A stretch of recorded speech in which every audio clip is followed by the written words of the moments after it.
Це вийде на Chopper Political подкасті. Harwood, you're stirring here, aren't you? Because if he's listening in, this could be annoying to Richard Tice.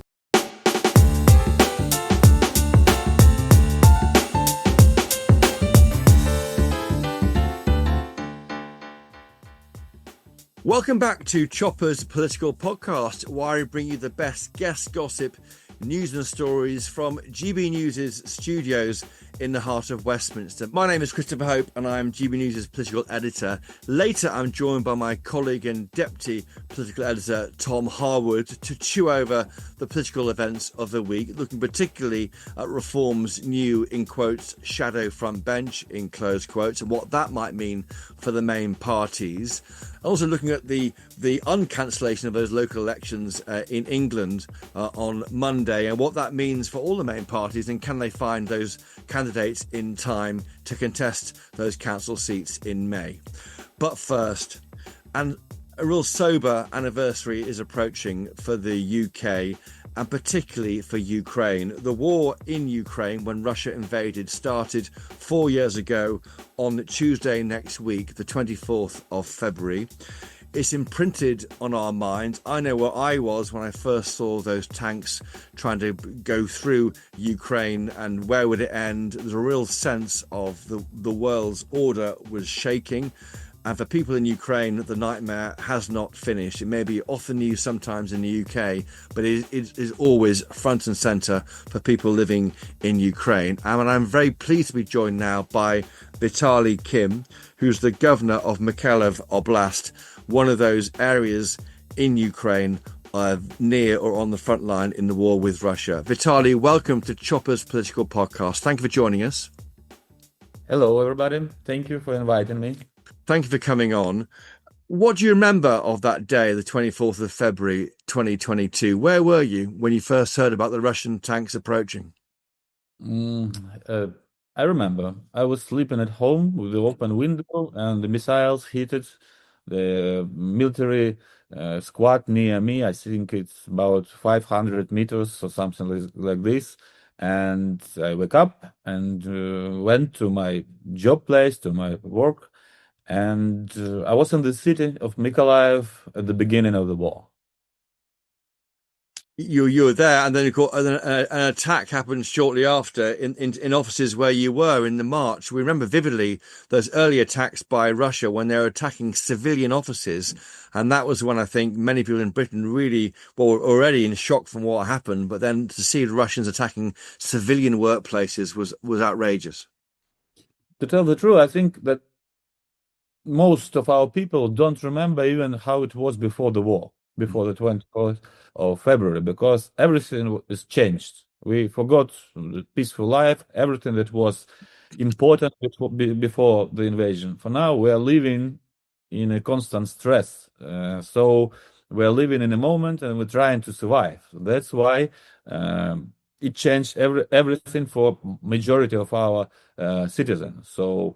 And we get used to, I don't know, to murders, to bloods, to shellings for a big pity. It's like a conversion, some kind of, because like a surgery, he also gets used to the blood and to the patient, but to the clients when he is in surgery for 5 years or 10 years. We now living in the war for 4 years at least, yes, and I think even the mind is changed from our people. Their mind has been changed already.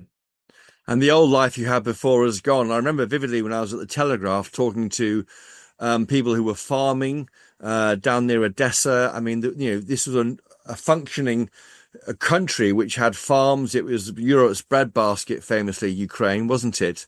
I mean, all that's gone now. All the old life has gone, and now you're constantly on a war footing. Yes, you're absolutely right, because formerly we was living in a European country, in a free European country. We had plans to the future, for our children, and now we are planning only, I think, for a year or something like this. We have a new generation. For example, my son is 8 years old, and he doesn't remember anything but the war, and he didn't live in a peaceful Ukraine. he can't remember this, and for him it is normal life for a big pity, and we need to change it. And most of all, we want to stop this war, stop all these murders, but we need it. We cannot do it by ourselves. Like one of my friends said that a small post-Soviet army cannot win the big post-Soviet army. So for now, we have absolutely different army, and it is more dynamic. It is more. I don't know how. Yes, you're High describing technology, yes. High technology, yes. But we need support of Europe. We need support of our partners, because we cannot do it by ourselves. We no. will utilize. I think Europe appears to be in a forward leaning into what you need now in a way it wasn't. And of course, there's been disputes with Donald Trump and NATO. We might touch on that briefly. Can I just ask about where you represent? You're the governor there of Mykolaiv Oblast. How near are you to the front line? Now it is about 40 kilometers, but we have 3 occupied villages still. So near the sea, it is up to 2 kilometers, Gosh. and we have occupied territory. It is 0.05% of our territory, but still 3 villages are under occupation now. Have you seen any Russian troops? Have you come across them? I mean, have you encountered anything, because it's so near to where you're living? Well, you've heard the fighting, I suppose. Yes, of course, because Russia invaded in the first weeks on 2022. They occupied about 30% of Mykolaiv Oblast, and there was 70 kilometers up to the north to the Kiev, and we was almost surrounded in Mykolaiv city. Just one bridge left, free to go. And yes, of course, I see, and I was involved in processes. In fact, I was with my rifle at least a year, and for now it is much more safer. We get used for it. But on the first year of war, 8 months at least, when we deoccupied Kherson region south to the closer to Crimea, we was living with our weapons every day. Yeah. We was sleeping with weapons. We was moving on armored vehicles. So, and I saw a lot of Russian and dead Russian also. And you were fighting Russians with your rifle? Yeah. I have a sniper rifle. I'm a hunter, so I can use it.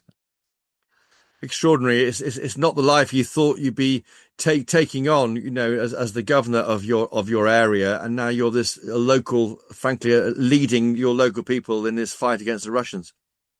Yes, we had some squads. I have my personal security, and we was lots of time. We was on the front line because we didn't have a communication on the 2022 like now we had with Starlinks, with internet. Yeah. Something we did by ourselves. Sometimes we was over the front line because it was like a chaos in the region. We didn't know all the routes, so sometimes we was too close. Sometimes there was 100 meters.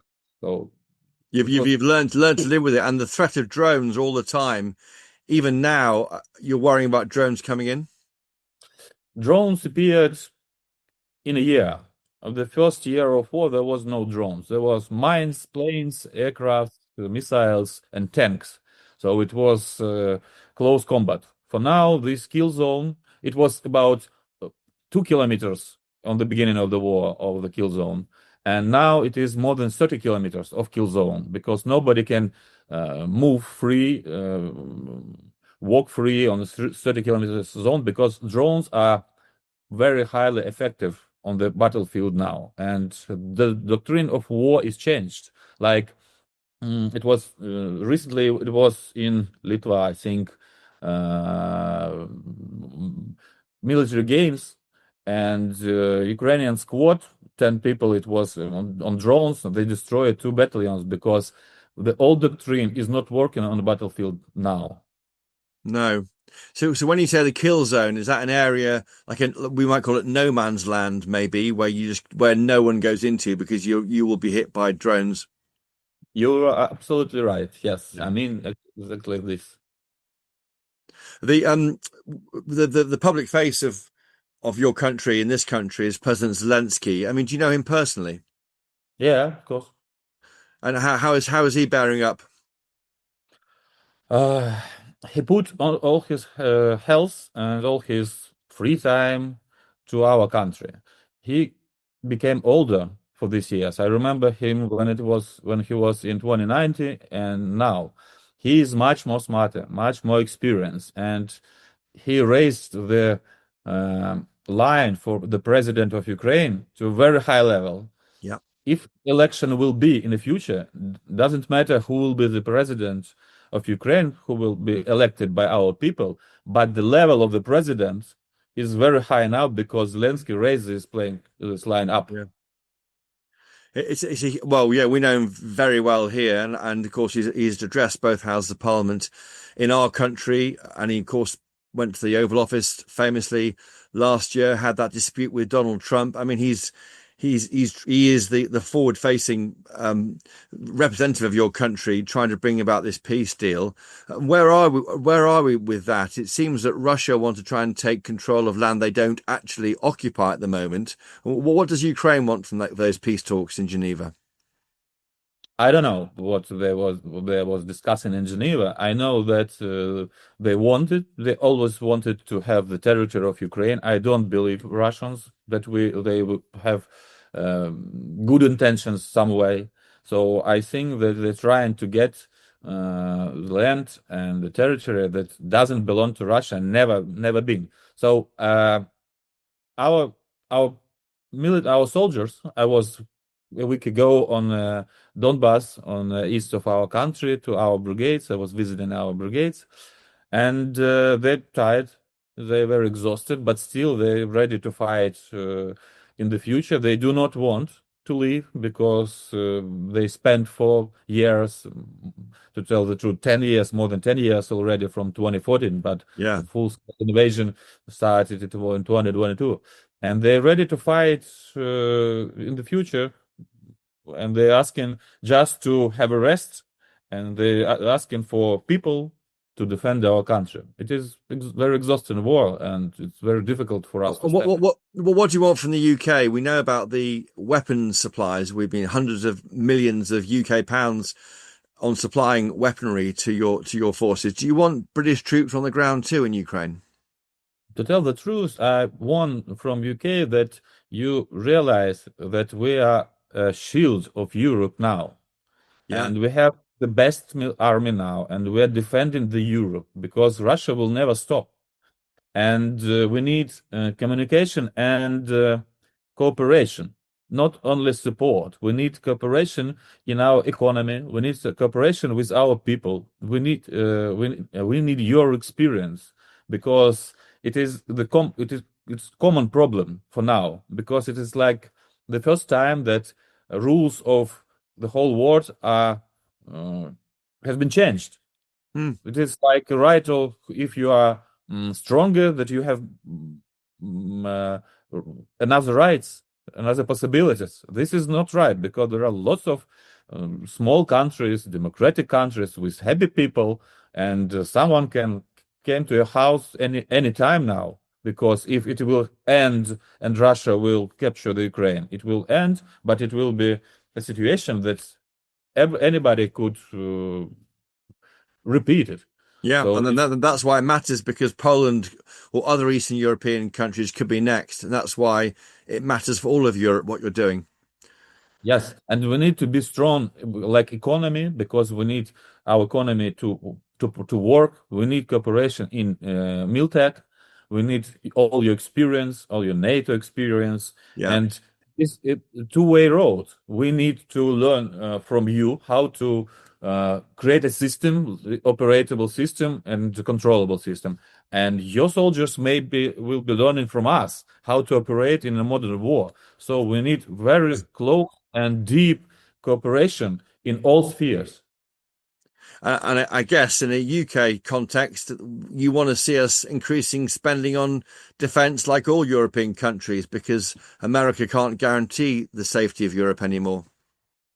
You're right. And this is my personal opinion. We have something in common in our characters.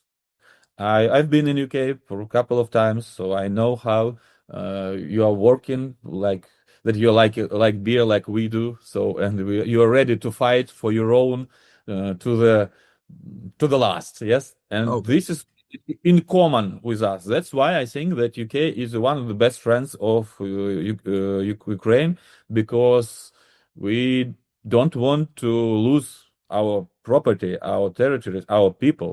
So that's why I think that you can be the best friends of us because you can understand us. Yeah. Well, no question.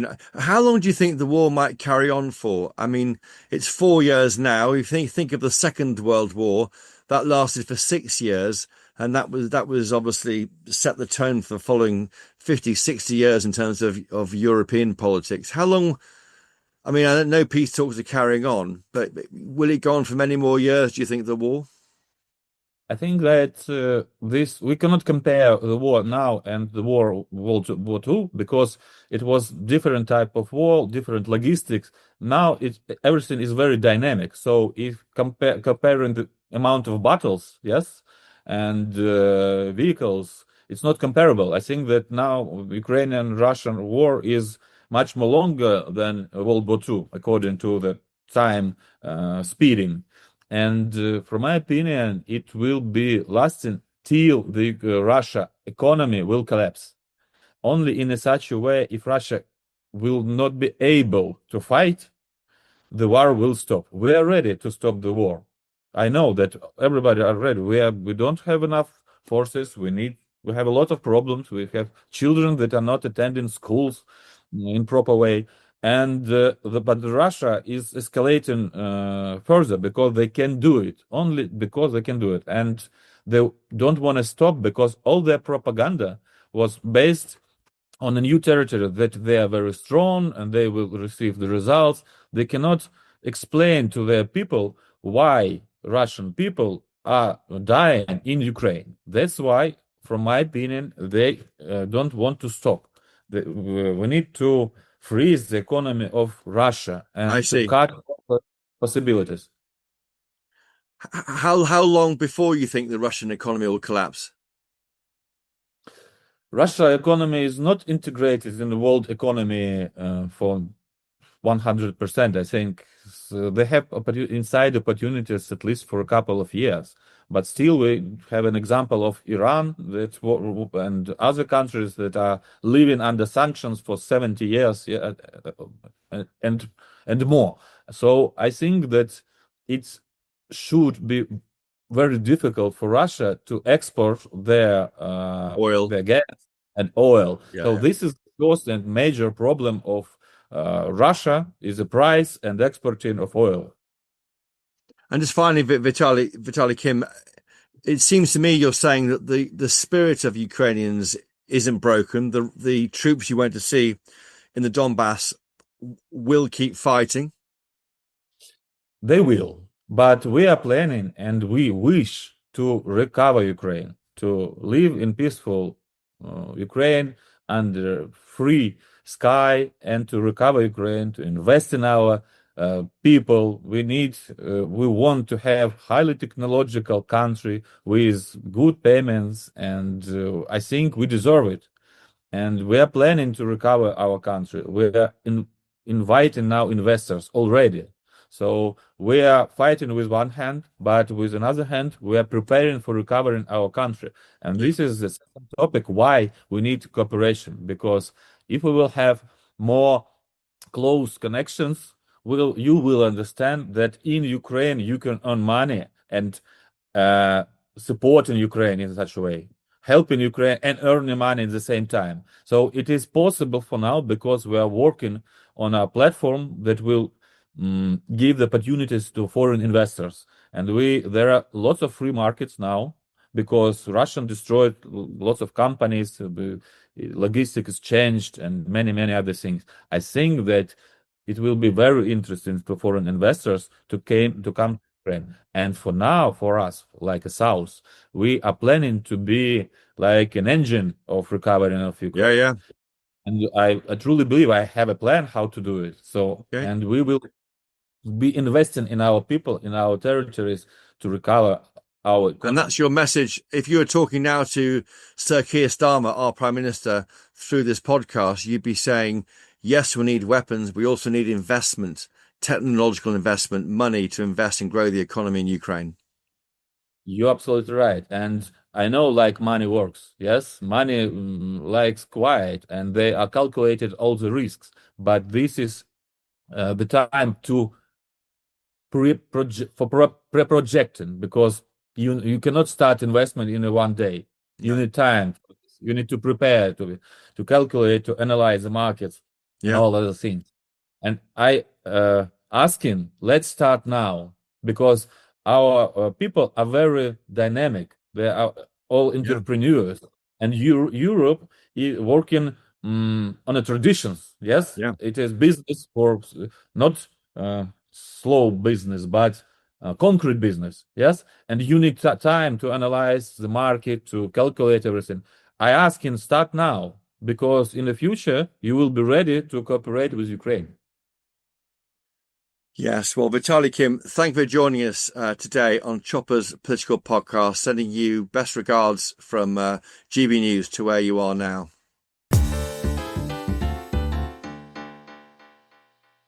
Hello, I'm Bev Turner. Now, it can feel like the money in our bank accounts at the moment does not keep up with the cost of living, and maybe there's a solution. I'm here today with the CEO of TallyMoney, Cameron Parry. Cameron, what is TallyMoney?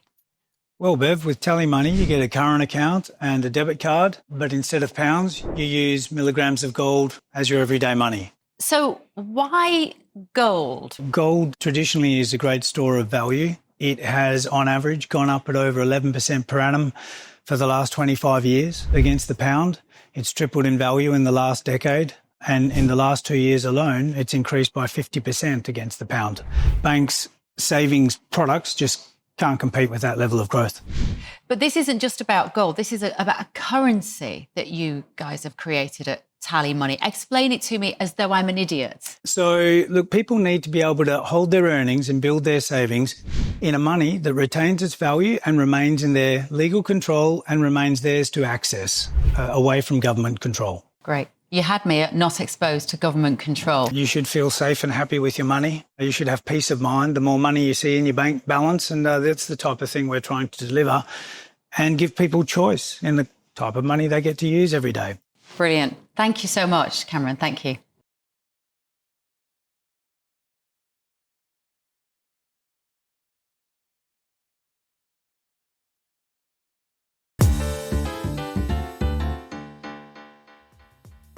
With me now is Tom Harwood, GB News' deputy political editor and a presenter on the channel. Tom, great to have you on board. We're going to go into how right you were with your forecasting last week for the new top team around Nigel Farage, the so-called Gang of Four. But let's quickly reflect on what we've heard there from Ukraine. There's real pressure now on increasing defence spending, isn't there? I mean, this is a year when things start to move on the Ukraine story, with, I think, Britain facing choices about boots on the ground, maybe aid spending, investing more heavily in Ukraine. And is the country ready for it? And can we afford it? It's astonishing to look at the amount of money that has been going to Ukraine, but also, quite frankly, the amount of money that stopped going to Ukraine from the United States of America. They used to provide about half of the support, both military and non-military, and that has basically been completely eliminated. Big questions now, because ultimately, Europeans have relied on Americans for collective defence since the foundation of NATO, since Britain's retreat from being the world's superpower, from Britain's retreat from being the world's policeman in many parts of the world. And ultimately, we've lived off this American peace dividend that we can no longer rely upon. But there's a big question now, because we've depleted our own stores of ammunition. We've depleted our own military. It's going to take a hell of a lot to build that back up again. And that's money. That's 3% of GDP by the end of the decade, we're told, from the Munich Security Conference last week.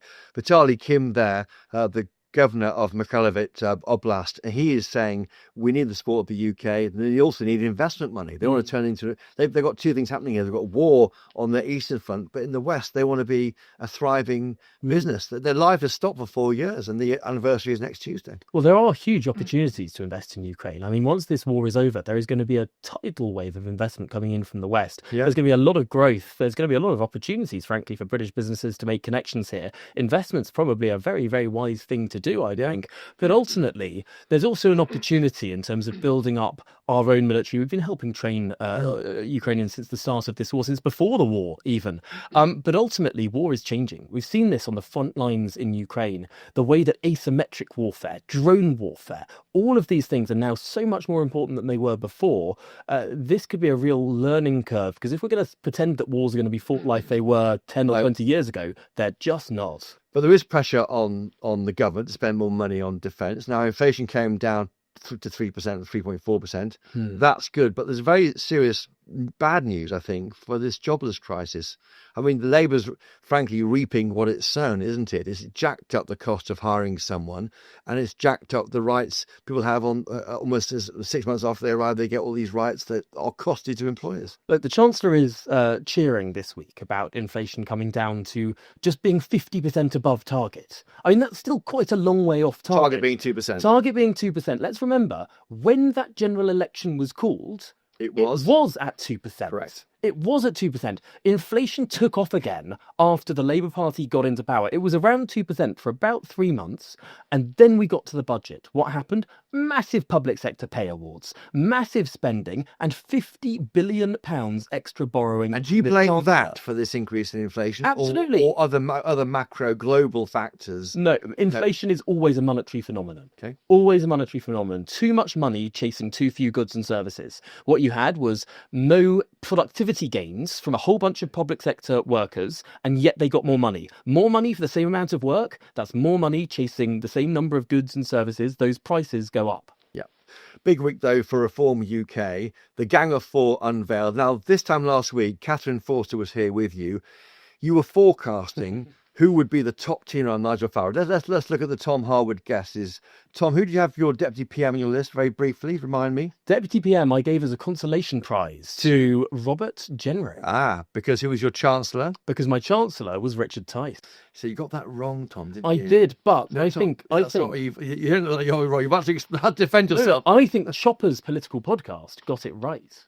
Because what we had was a debate around these two individuals who we thought both would get some sort of economic portfolio. Yes. I think I mentioned energy for Tice as well. But ultimately, even though I came down on the other side of this finely balanced debate, we agreed corporately. We corporately, I think anyone listening to that podcast would have been very well informed about the decisions that were going through Nigel Farage's mind, because ultimately there are two economic portfolios here. Yeah. There is an economic super ministry for Richard Tice that's a bit amorphous, but it's business, trade, energy, housing, and then there's planning and planning, and then there's the then there's the treasury element for Robert Jenrick, their quote unquote shadow chancellor. I'm not sure you can really have a shadow chancellor. Let's not saying that. Actually, we call the Lib Dems Daisy Cooper Shadow Chancellor, so let's not call him Shadow Chancellor. I think Charlie Kennedy's tried to do that in 2005 after the Lib Dems won all those extra seats, but never really stuck. No. The Treasury spokesman for Reform,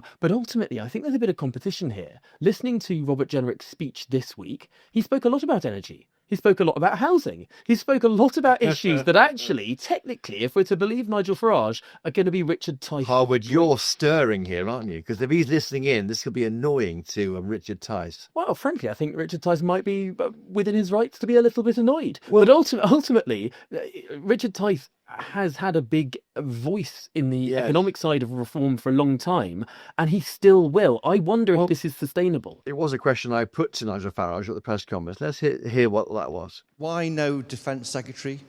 Why no Foreign I can't win, Secretary? really, can I? Well, no, but these are the most important issues facing this country, our protection. Why have you chosen these individuals for these jobs particularly? What about others? Lee Anderson, he's not here. Sarah Pochin, why have you chosen people who aren't MPs for jobs over MPs? And Richard Tice, are you happy you're not Shadow Chancellor? OK, I can't win. This time yesterday, we're a one-man band. I mean, now you want a bus full. I mean, what can I do? I've appointed 4 people that I think are ideally suited to those roles. Very straightforward, very simple. And I think if you listen to me carefully, at the end I said, this is just the beginning. And that's exactly what it is. Okay, do you want to respond to that, Richard? Yeah, look, we're all delighted. We're getting on with the job, and as Shadow Deputy Prime Minister, leading a huge department that meets my skills, doing things differently, that's who we are at Reform. And this British Sovereign Wealth Fund that I talk about next week, come along, Chris, to the Midlands. I know it's a bit further north, but come along and you'll listen to the detail. Yeah, your question actually sums up in a way why we failed post-war and why Germany didn't. They thought about economics and business differently to us, and they outperformed us decade after decade after decade. And we didn't. We left absolutely everything under the Treasury banner, and frankly, there's an awful lot more to do out there, out around the country, and I'm looking forward to Richard. Well, I mean, we'll barely see him. He's going to be in Aberdeen, and he's going to be up visiting what's left of our refineries, what's left of our manufacturing industry. So it's an absolutely vital job, given the dire economics we're currently in. Also, on that question, Tom Harwood, we put to Nigel Farage, where is your Foreign Secretary? Where's your Defence Secretary? Where's your Health Secretary, given the amount of money spent in those areas and the importance of, as we've heard, on foreign affairs and defence? He said more jobs are coming. Yes, he did. And I suppose this makes sense because ultimately you don't want to announce all 20-something cabinet roles in one go. You want to stagger this, and Reform is very, very good at creating a media moment. Are we going to see another similar press conference like this in a week's time or 2 weeks' time? Wait and well, see. very, very likely. In your book there, you went for Home Secretary. Who was that? For my Home Secretary, I put Suella Braverman. Yes, that was wrong as well, Tom. That was indeed. And actually, I put Sarah Pochin as Women and Equalities, but that's actually Suella Braverman. And I don't think any of us picked up on the fact that she's got a very keen interest in education, having co-founded the Michaela School, being the initial board of governors. I saw it reported after the event. Zia Youssef, of course, is now the Home Affairs spokesman. Which, to be fair to us last week, we were only going through the MPs. Yeah. So we could slightly cheekily say that had Zia Youssef been on the list, we'd have got that one right. Yes. It's complicated. I mean, and there were names who weren't on there. Andrew Rosnell wasn't there. Lee Anderson wasn't there. He's to call their chief whip, as such as it can be. Sarah Pochin wasn't there. There will be nose out of joint, won't there? I mean, Nigel Farage said that he hadn't heard of any nose out of joint when we was asked in that press conference, but I bet there are. Oh, I mean, certainly. I think Suella Braverman, having served as Home Secretary not once but twice, having been one of those holders of a great office of state, is it a bit of a demotion for her? I mean, ultimately, would she have expected a slightly bigger job than Education Secretary? I asked that question of Suella Braverman because it was Catherine's idea on one of our WhatsApp groups to ask you what's it like having Robert Jenrick as your boss when you were his boss. Hadn't thought of that, she said. I bet she has thought of that. Interesting. But we heard there from the Farage said there's no internal upset I know of. If there is, tough. We are not here to muck about. And he thinks, of course, there's an election next year. He's selecting his candidates this year. Whether or not that happens, time will tell. But I think, we'll wait and see how all that plays out. But they are getting their act together, aren't they? They are no longer the one-man show. They're the 4 men and 1 woman show, aren't they? Well, absolutely. They've got a leader in Scotland as well. They are ramping up elections in Wales, absolutely. And ultimately what they're doing is trying to broaden out, because let's not forget, whether or not there's an election next year, I don't think there's going to be an election next year. You'd have to have turkeys voting for Christmas for that to happen. But there are elections this year. In May, there are really significant elections, and now... Hold your thought on this. We'll come to those in 1 second, because the idea of the election, the thesis is that there'll be a run on the pound later this year, caused by a sterling crisis, which triggers emergency spending, or austerity, I should say, in the November budget, which leads to a near collapse of the government next year. That is the Farage thesis. I think that's the Ramsay MacDonald thesis. There's lots of ifs in there, aren't there? But ultimately, I just don't see it happening. The only way that you get a election called is either the Prime Minister calls it, or there's a vote of no confidence in the House of Commons. So the Prime Minister, to call it, would have to ask the King to dissolve Parliament. Now, the Prime Minister, before he does that, would likely be removed as Prime Minister, because the Prime Minister is only the guy that a majority of the House of Commons wants to be Prime Minister. And ultimately, there were 411 Labour MPs out of 650 possible seats that won their seats at the last election. That is a huge majority.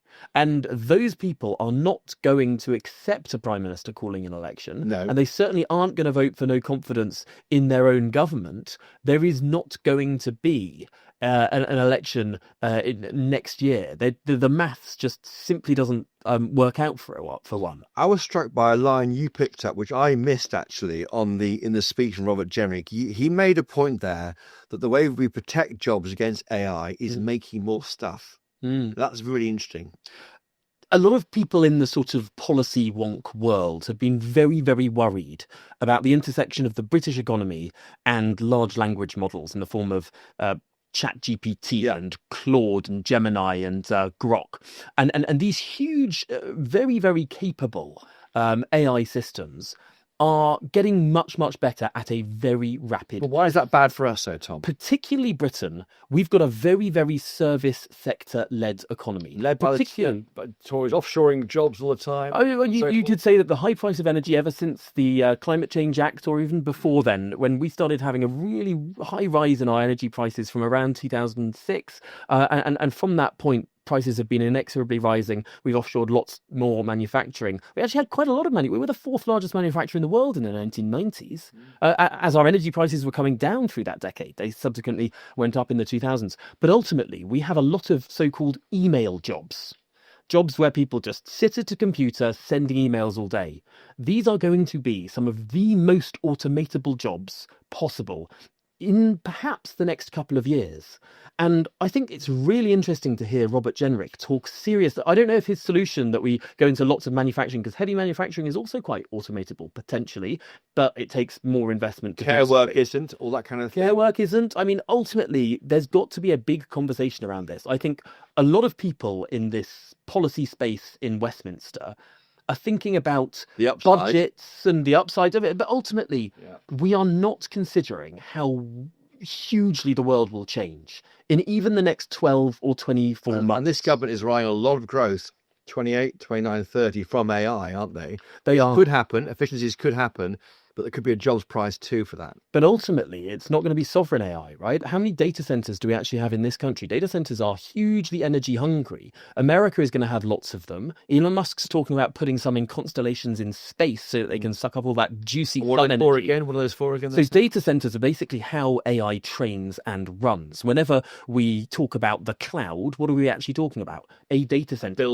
A building with lots and lots of processors in it, and GPUs really. And all sort of linked together. They do the number crunching to make AI work. But ultimately, everyone in Silicon Valley is talking about how AI is going to completely change the world in very short order. And how AI will protect us. I remember vividly back in 2017, 2018 maybe, Jeremy Corbyn talking about almost a robots tax, which is what you're describing. So his response to what you're saying was tax AI somehow. Yeah. You'd be against that, wouldn't you? You would. I just don't see how that can possibly this is work. Quite a clever thing of Jenrick you spotted, and it certainly wasn't clear when I was at the event. There's so much was happening. You can't pick everything else up, but it was really astute. And I wonder if that's where they're going to appeal to Labour voters at the election by saying we're going to reshore the jobs that your parents did, almost, and the things that give you a. Yeah, manufacturing capability is going to be really, really important. I mean, frankly, just as we had a bunch of factories making cars, we still make quite a few cars in this country. Yeah. We're going to be making robots. Yeah. I mean, genuinely, Tesla, Elon Musk's company, has already turned one of its car-making factories into a robot-making factory. They're going to be producing 1 million Optimus 3 robots in a year's time. They are terrifying. If you see them on social media, it's alarming. But the thing is, if you talk about this stuff in Westminster, you sound like a crazy person. Yes, you sound like, oh come on, you're talking about jobs going by the millions and robots walking in our streets. But I mean, it's really not a crazy thing, right? I understand. One of the interesting things about Robert Jenrick's speech, bringing it back to what has happened this week, is he's sort of intertwining it into the rest of what is being said. I think in 5 to 10 years, we'll look back and sort of think, God, we were all asleep at the wheel for this stuff. We didn't realise how much the world is actually going to change. And interestingly, Robert Jenrick is one of the only senior figures, I think, in politics at the moment who has his eyes wide open to this stuff. So it's so interesting. So rather than trying to retrain people in mining communities to work in call centres or computers, call centres are going to be completely not exactly. You just go back to what you know, what you like doing, and then that is quite an appeal to the red wall. You know, imagine Reform saying that to them: "We're not going to make you do something you don't want to do. We're going to try and go back to what you used to do." And that is really attractive. Absolutely, sell. And it feels more real. I mean. Walking through modern offices and just seeing people just sending emails or making PowerPoint presentations. Passively sitting in them. It's not real work, is it? I mean, not as we understand it. No, I mean, there's jobs that create more value and jobs that create less value, and there are jobs that are seen to be sort of I don't know. The jobs that are a lot of end up as being punchlines for comedians. Yes. You know, what on earth is a management consultant? And ultimately. Perhaps we're going to have a greater rebalancing or a greater rebalancing between making stuff and sending emails is going to be necessary in this country. Well, you mentioned the elections. Of course, Keir Starmer's been out about in Wales this week and elsewhere, but an absolutely massive win for Reform UK on Monday. Now, it really was. That was a wow. I called it on Twitter as a wow moment because it really was. For their party, 8 MPs, to force the government to give the vote to 4.6 million people by challenging that decision to delay 30 council area elections was a moment, wasn't it? And really astute of them to do that as well. I mean, let's not forget that Nigel Farage is often criticised as a man who's not big on detail. He's often criticised as sort of a down-the-pub, big-picture guy. Vibes politician. Whereas Keir Starmer, he's Mr. Forensic. He's the senior lawyer who's on top of every... crossed T and dotted I of every single piece of legislation that, well, clearly not. I mean, the guy, Farage down the pub, has just defeated Sir Keir lawyer Starmer on an issue of legal detail. On his own game. I mean, how extraordinary is that? How embarrassing. I mean, absolutely. I mean, I'm sure we talked on air about it, but a gift really for Reform UK. And now Keir Starmer is paying Nigel Farage's legal costs. I know. I mean, how embarrassing is that? What is Keir Starmer for if he can't do the legal side of the job? Well, it makes the May elections, the elections they didn't want you to have. Send them a lesson. You can imagine these leaflets are and this is in 30 councils across England. 4.6 million people. Interestingly, though, of course, Sir John Curtis told actually me on GB News, I was presenting this week, that he thinks the Tories are hit harder because there are 4 county council areas that are Tory controlled, which could go Reform. Yes. So and these are the ones in Essex, particularly. Right. Yes, Sussex. Maybe Essex, Sussex. Oh, and yeah, along the south coast and the east coast. I'm loath to name them, but he said that weirdly, although there's the 3/4 of the council areas were Labour, Tories could be hit harder. They could lose councils, but Labour will lose a lot of councillors. Councillors, yeah. And that's important because these are your round-the-clock foot soldiers in terms of building bases and winning parliamentary seats. It's the Lib Dem strategy that Nigel Farage talked about a year and a half ago when he first got into Parliament. And I think we've started to see that strategy play out. Tom Harwood, it's been great to have you here. I know you work very hard. You've been presenting all day on the GB News at Paddington. You come here straight away to do this podcast with me. Thank you for coming on. I tweet at Christopher Hope on X. What's your handling? I never remember it. It's a weird one. Tom HSH. No one knows why that is. Oh, your initials. It's my initials. Okay. It's my name. Tweet at him and tell him how much you love him.